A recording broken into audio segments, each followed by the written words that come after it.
What is your net worth? $221 billion. $198.5 billion. 193.9, 165.1, and $143.8 billion. Those are the names. Those are the names of the top 5 people with the highest net worth.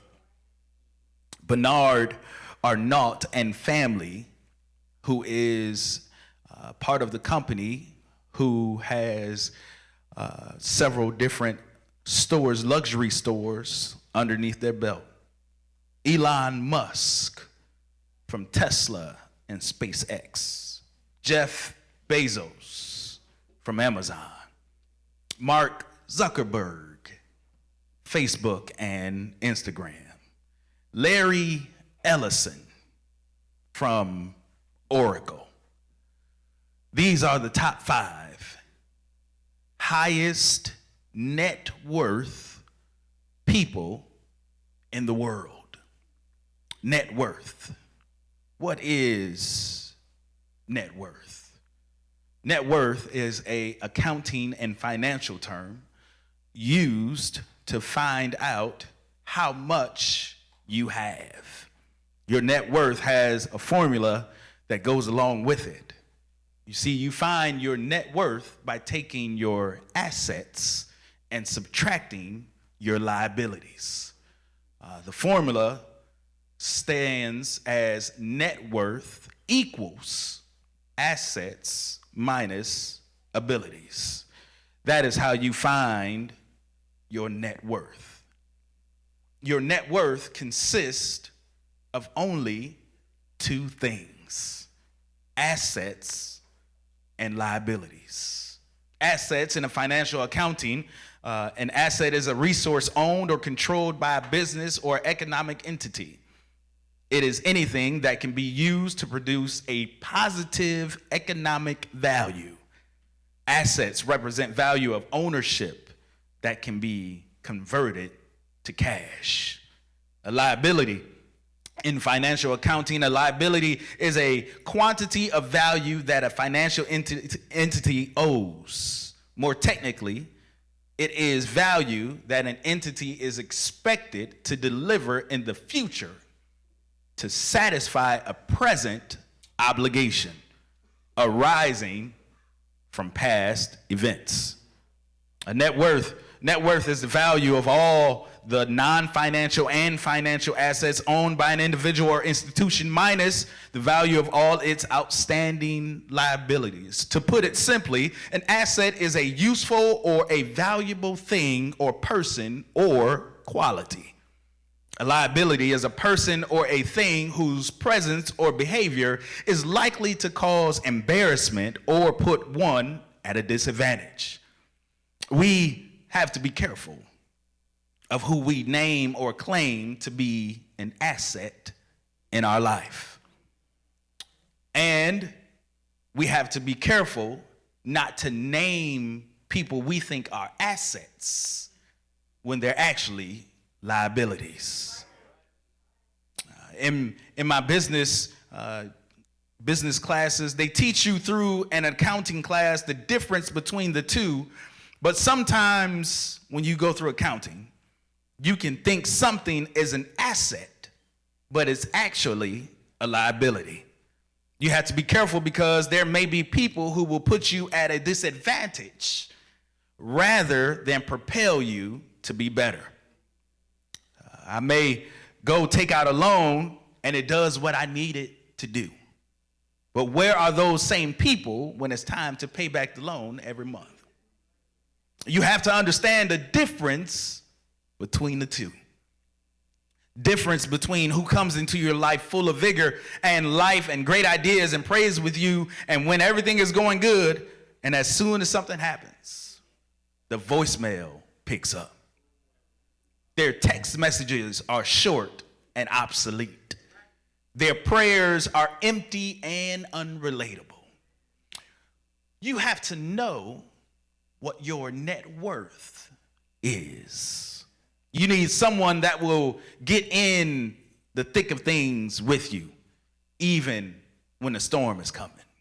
You need someone that will help you repair things when things fall apart. You need someone that is willing to help you along the way. You need someone that will come when needed, that's there when it counts. Someone that is an asset to help you increase your net worth. Might I submit to you that this is what Jesus is teaching us here? That all people ain't people that will increase your net worth. Some people will be a weight more than a strand in a net. Some people will drag you down rather than hold you up. Some will break when the catch that you have is too full. Some will fold up in a time when things are thrown at you. Some will disappear in the thick of things. Do you know your net worth? Jesus lets us know what he wants from his leaders. He saw their work ethic. He picked them and didn't go by what anybody else said. He called them. He used language they understood. Jesus took them on a journey and demonstrated leadership. I'm going to ask you again, do you know your net worth? Do you know what assets you have? Do you know your liabilities? If you understand net worth, assets, and liabilities, you will understand, going back to the thought of getting a loan, you will understand that when you go and get a loan will immediately become an asset and a liability. When you go and get a loan, it gives you some capital, which causes your assets, your cash, to go up. But at the same time, it also becomes a liability because of what you have to pay back. I'm not sure if you were listening when I said this, but a liability is a person or a thing whose presence or behavior is likely to cause embarrassment or put one at a disadvantage. It also, in a financial term, says that its value of an entity expected to deliver in the future to satisfy a present obligation arising from past events. Maybe you missed it. You're expected to pay up in the future to satisfy something that's happening right now, but it's an obligation from the past. Okay. You may have a liability, but Jesus already paid the bill. You see, your liability is because of something that you did in your past. But because of who God is, he has already paid the debt now so that you can have a future and a hope, because he knows the plans that he has for you. You'll get it. That's a liability. Now let's look at an asset. It's right here in the text. Your asset starts in verse 18. It says, one day as Jesus was walking along the shore of the Sea of Galilee, he saw two brothers, Simon, also called Peter, and Andrew, throwing a net into the water, for they fished for a living.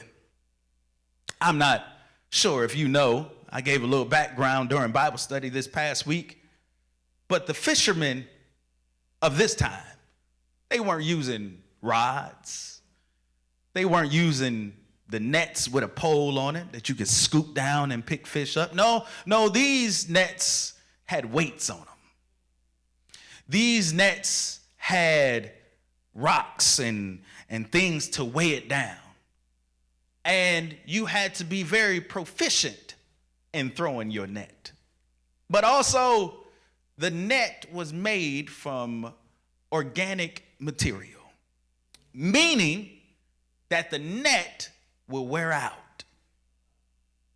Can I help someone today to understand that God is wondering what your nets look like? Now understand that God will give the spiritual gifts to the ones that have no reason to show it naturally. These boys were about their business. They were not just sitting idle, they were working. See, idle people will be tempted more by Satan than to the cause of God. They were men of hardships. Okay, maybe I haven't come down your road yet. You didn't make it out just to say that you made it out. You went through what you went through so that God could use you and what you went through. Okay, you made it out so that somebody else who may be going in can know how to navigate what's happening.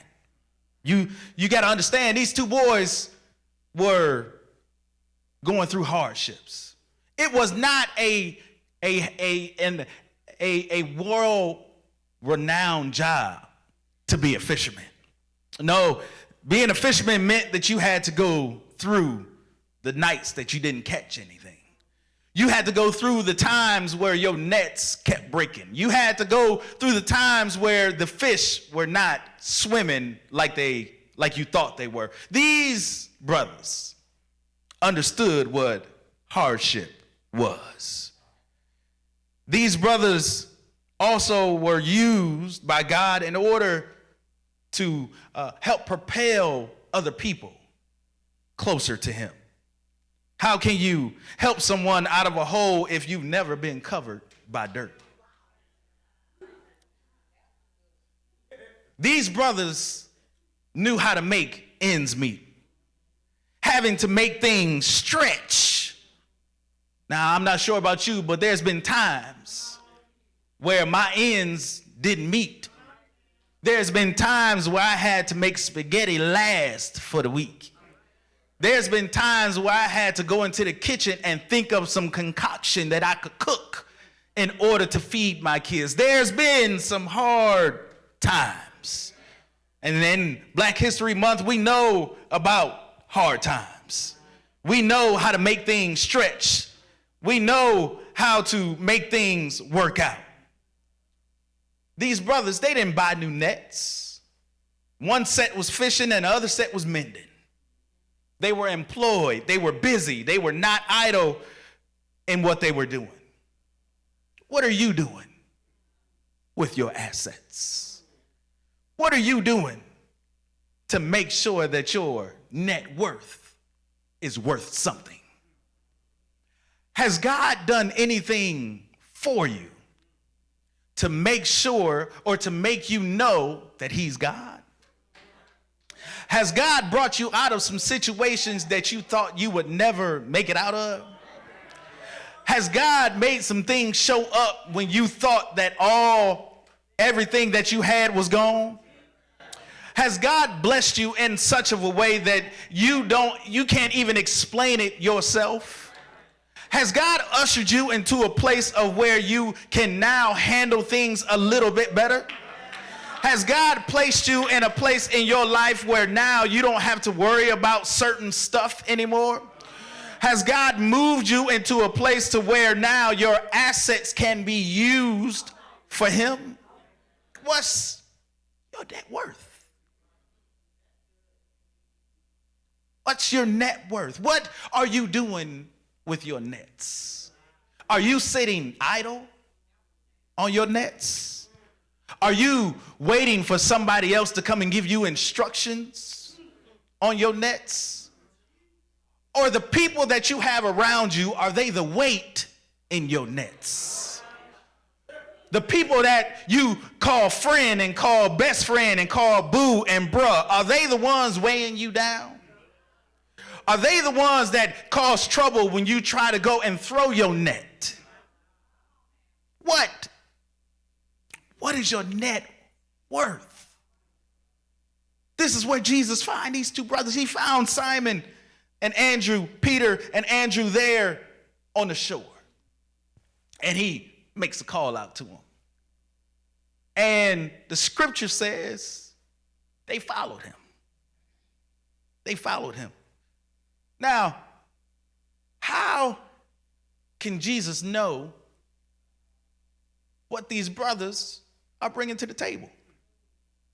How can Jesus know what they'll be good at and what they won't be good at? This is where Jesus calls out to them to follow him, and he notices some liabilities. He notices some liabilities about them, but this is the great thing about God. He still called them. See, God did not only call you to follow him, but he called you to get closer to him. Listen to the call. Come follow me. Follow in Greek is used as the word pursue or to attend. If you play the game Follow the Leader, you don't have your back turned to the leader. You're not keeping a blind eye away from the leader. No, you're watching and mimicking what they are doing. In order for you to win the game of follow the leader, you have to closely be in the area of the leader. Help me preach, baby. You have to be so close to Christ that you are able to mimic what he's doing in your life. Maybe you missed it. If God was able to save you from what you went through, what is stopping you from saving somebody else from going through the same thing? Okay. You have to learn how to follow Christ. When you play the game Follow the Leader, you follow closely. But you also have to understand that when you follow, you can't take everybody with you. Okay, I just had to make sure it was still on. You can't take everybody and everything with you. Because if you look at the text says when Jesus called them, they stopped what they were doing. And they left their nets at once and followed him. Can I help you today? He calls them to follow him. How closely are you following God? How closely are you following him? He tells them, I will make you fishers of men. Get this, and this is what's great to me. He tells them that they're he'll make them fishers of men, meaning that he doesn't change who they are.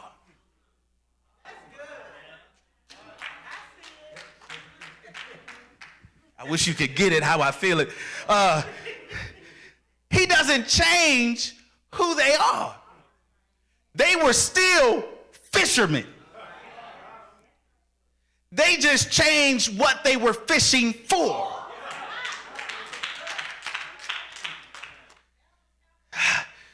He doesn't change who they are. He doesn't make them into something they are not. He doesn't make them into something unrecognizable. He takes what they are, he takes their liabilities and make them into kingdom assets.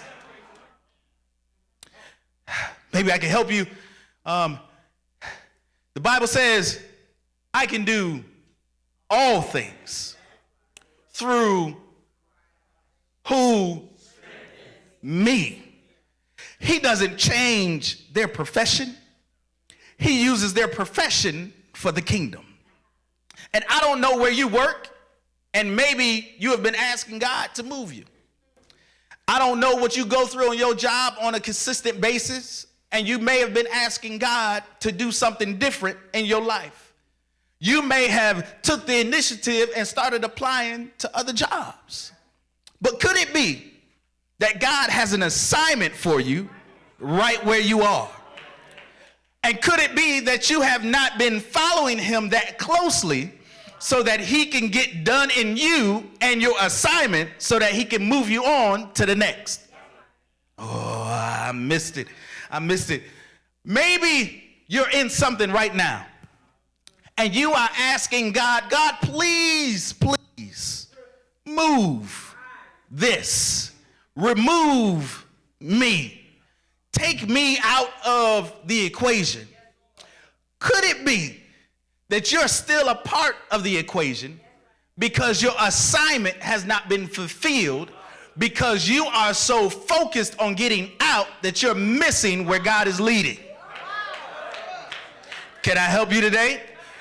God is telling you and showing you and creating a way for you and ordering your steps, but sometimes we don't want to follow God. We want to go this way or we want to go that way, and we end up in a world of trouble because we're not following God to complete the assignment. We're following God to try and get out of the assignment, when in actuality, your profession and what you do may be the call on your life. Are you able to use not only your assets, but your liabilities for Christ? We get so caught up in wondering how we can come to Christ and still be me.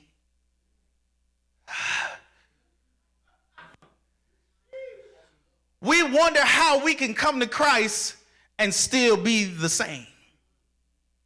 Can I help you? Come here. Jesus told the two boys, come follow me. But then he gives them a plan of what he's going to do. He said, even in your liabilities, if you come follow me, I'm going to make you fishers of men. I'm not changing who you are. I'm just changing your trajectory of where I need you to be. So that now my life is not spiraling out of control. Now my life has purpose on where he wants me to go. Because he is still God. Because he is still able to control every situation that I have. He is still able to make things work for my good, even though others meant it for evil. He is still able to change the things around you using you right where you are. Can I help you today? It does not take you to go through and do all this Holy Ghost makeover in order for you to be used. God is just asking you to answer the call. And the call is not for you to come and preach. The call may not be for you to come and stand up here. The call may not be for you to be a deacon, a trustee, or anything like that. The call is for you to follow him.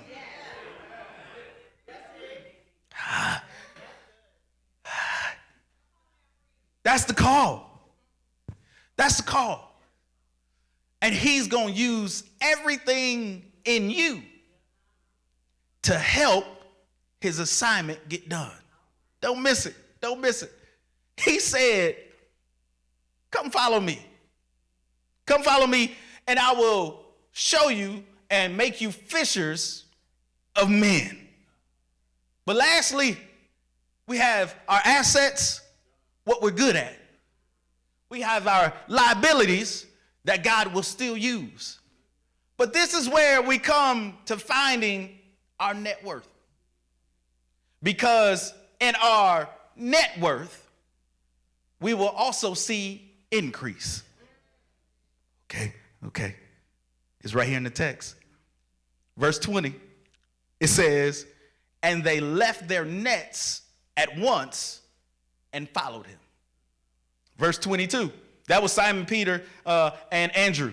Verse 22, he's talking to James and John, and he says, they immediately followed him. Get this, leaving the boat and their father behind. Pastor Jay, what are you talking about? It says that they left what they are doing and followed him. They immediately followed him, leaving the boat and their father behind. Can I suggest to you that your increase is waiting on you to follow Jesus? Can I suggest and tell you that your blessing is on the way as you follow Jesus? Can I help you to understand that your boo or your bae is on the way if you just follow Jesus? Can I help you understand that your new job is on the way if you just follow Jesus? Can I help you to understand that your children will come home if you just follow Jesus? Can I help you to understand that everything you need, everything that you've been searching for, everything that you've tried is on the way if you just follow Jesus? Can I help somebody today to understand that it's not your money, it's not how much you do in the community, but it's how you follow Jesus that your increase will come? I'm not sure what your increase may be. Your increase may be financial. Your increase may be peace at home. Your increase may be peace on your job. Your increase may be peace in your circle. Your increase may be whatever it is, but your increase is in following Jesus. It's there. It's there. It's there. But just like the song says, he's already ordered your steps. And can I help you? Because sometimes we get so upset with where we are that we miss the point where we're supposed to follow Jesus. I'm almost done. What has God told you to do and you shrugged it off? You shrugged it off as if it was just a crazy idea that you alone thought of. What has God positioned you to do, but you couldn't follow someone with less credentials, education, and experience than you? Your increase is there. You just have to follow God to get it. Some of us may have left money on the table because they were going to demote you at work, not knowing that another position was about to open just for you. Do you know your net worth? Do you know what God is calling you to do? Do you know that your assets are more than just tangible stuff that you see? Do you know that your liabilities need to be put into his hands? Do you know that your increase is waiting on you?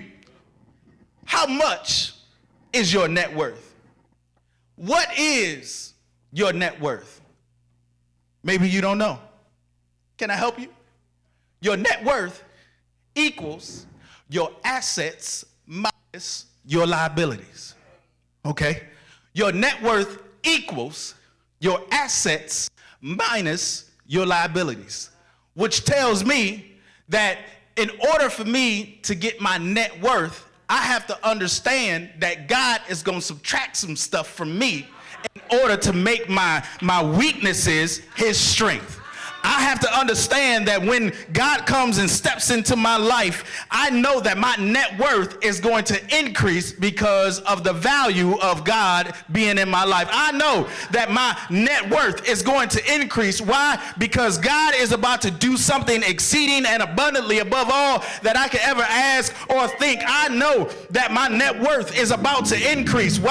because God is about to move in my life. I know that my net worth is about to increase because God is about to tell me to follow him. I know that God is about to increase my net worth because of who he is to me. I know that God is about to subtract some things from my life, which is automatically going to make my net worth increase. Good morning, White Oak. I hope that you had a good time today. Thank you for joining us online. But can I help you understand what your net worth is?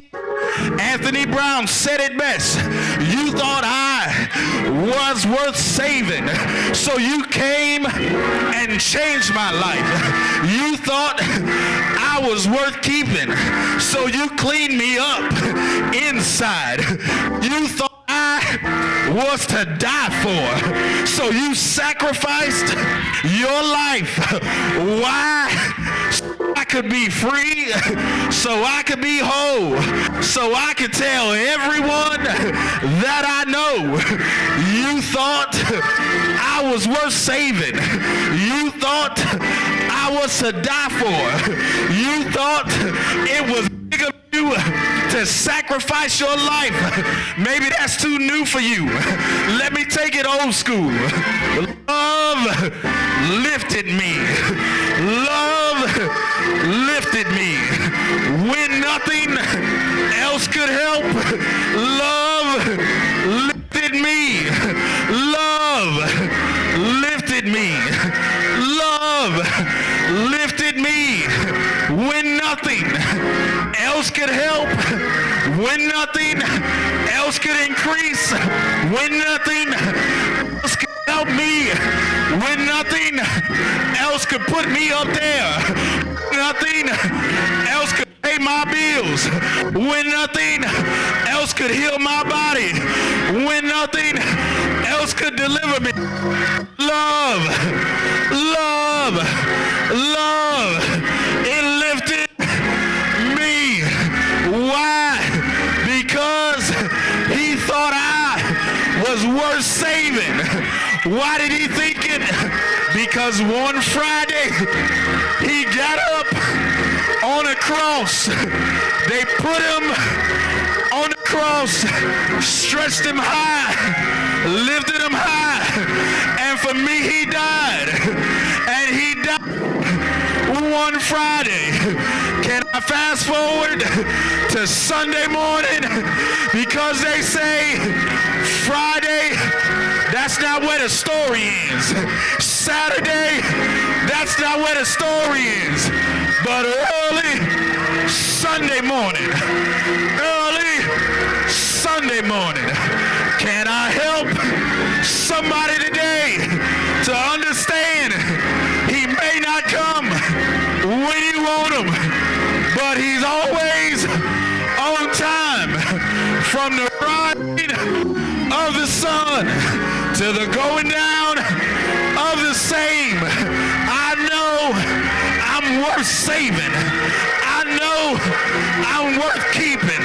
I know I was cleaned up inside because early Sunday morning he got up with all power in his hand. Say yeah. Say yeah. Yeah.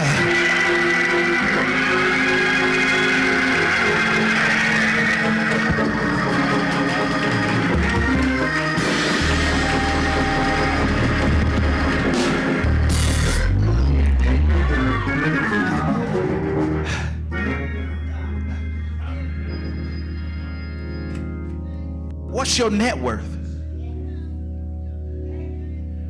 What is your net worth? What has God called you to? That when he came and called you, you turned a deaf ear. God, I can't do that. But would it be the same if God had turned a deaf ear? Again, it's right here. Anthony Brown said, you thought I was worth saving. That should tell you right there how much your net worth is. Because I don't know anybody else that would be crucified, die, and then come back for you. Especially the people that know you from your past.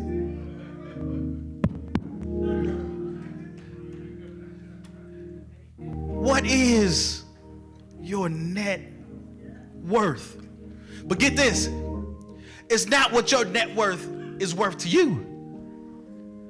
What do you think your net worth is worth to God? You thought I was worth saving. This is your net worth. Don't get caught up in the liabilities because he's already paid for them. Did you miss it? Did you miss it? I gave it to you in the beginning. I gave you the whole sermon in the beginning. The liability is a value that an entity is expected to deliver in the future to satisfy a present obligation for something that happened in the past. Your net worth was already taken care of. And because of who he is in your life, every single day that you wake up, your net worth goes up. Let us stand.